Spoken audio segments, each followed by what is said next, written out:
Yeah, this is what's called primitive campground at Indian Mountain State Park.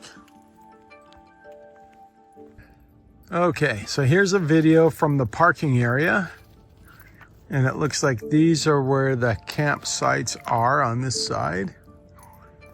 You can see Gumby, there's the restroom, and there is a map. And then across this big parking lot is the main campground. And you can see the flag over here. That is the main office, but it's closed today. And there's a picnic area there. There's a couple other picnic areas around. And here we go. This is the campsite area. Airplane Pond. We're gonna go down the trail where the campsites are.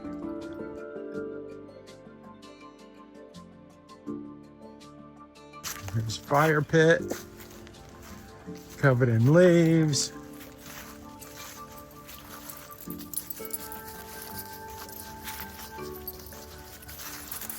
And this is Camp 1. All right, this is gravel. It's just covered in leaves. It's, at least today, it's dry. Campsite 2, it's a lot higher ground. A little bit better, I think, off the road. Doesn't back up on the road. You can see there's the truck. So it's not that far from the parking area to campsite 2 or 1. It's pretty cool too. Check out how the truck grew because there was a vine wrapped around it at some point.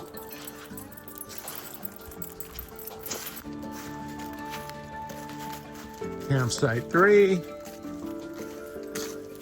Again, this part's at least high ground. It's a lot smaller than the others so far. Campsite 4, even more up the hill.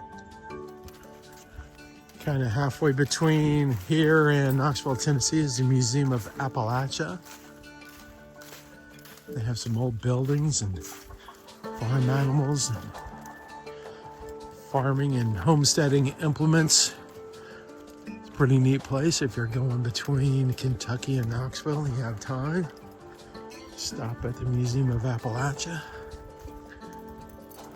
Have a little cafe in there. It's a neat place. I've taken our kids there a couple times. I don't know if they still do it, but schools used to take people, field trips and stuff. Okay, campsite 5. Fire pit.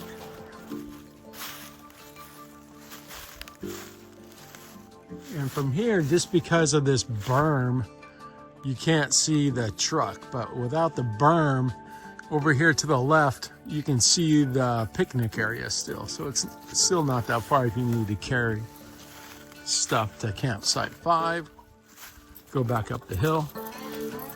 And right over the, this is a neighborhood behind Indian Mountain State Park. Okay, coming up to campsite 6. Campsite 6. Standard fire pit. Because you can put a tent back there behind the trees. But you'll notice that on the fire pit, there's no grate on top of the fire pit. So if you intend to cook on the fire, you might want to bring your own fire grate. I think we got ours at Rural King or Tractor Supply, something like that. You can very definitely hear road traffic. And we're only a couple miles from I-75 in the town of Jellico. Jellico has a pizza joint. I saw a McDonald's. I don't know what else they might have. But there's a Dollar General not that far, or Dollar Tree, something like that. A little creek, a little, I guess it's not a creek because it's stagnant. That'll be fun in the spring and summer. Bring your bug spray.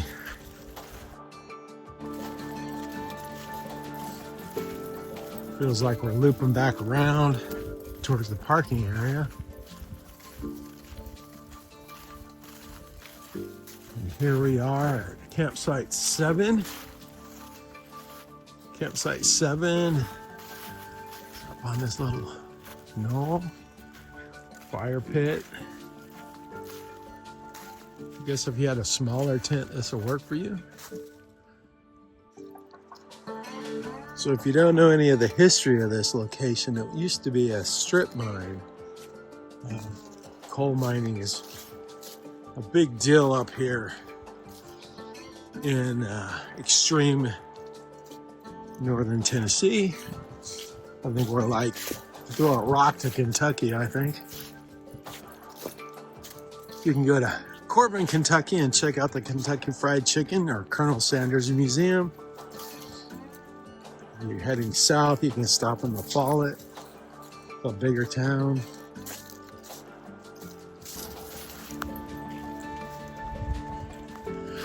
If you're gonna go fishing, you could probably catch bass and bluegill in here. I don't think there's any really moving water, so leave your flies at home.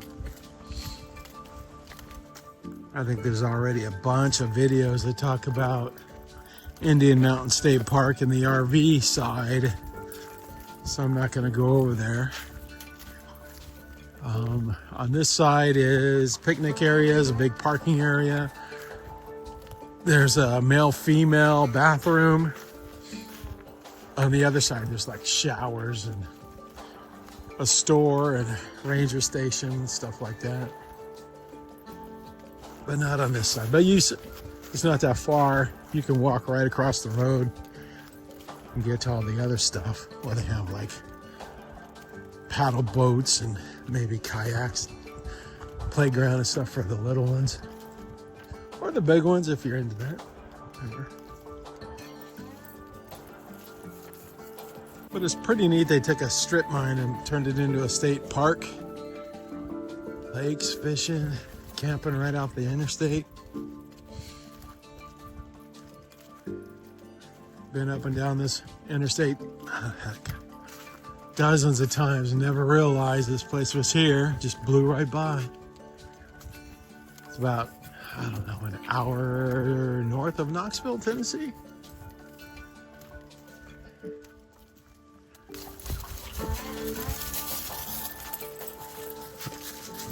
Okay, it's another campsite.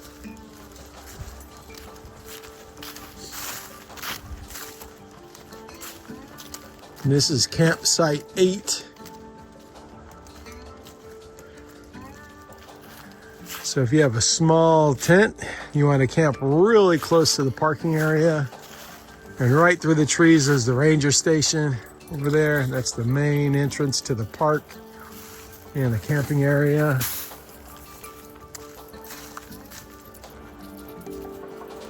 All right. It's campsite 9. Again, really close. So if you're worried about going potty in the woods, there's the potty right there. And then here is campsite 10. I think this is the very last campsite. Right here. Again, a smaller tent. When you make your reservations, they will send you an email with your confirmation and a receipt. And they'll also send you the code for the door.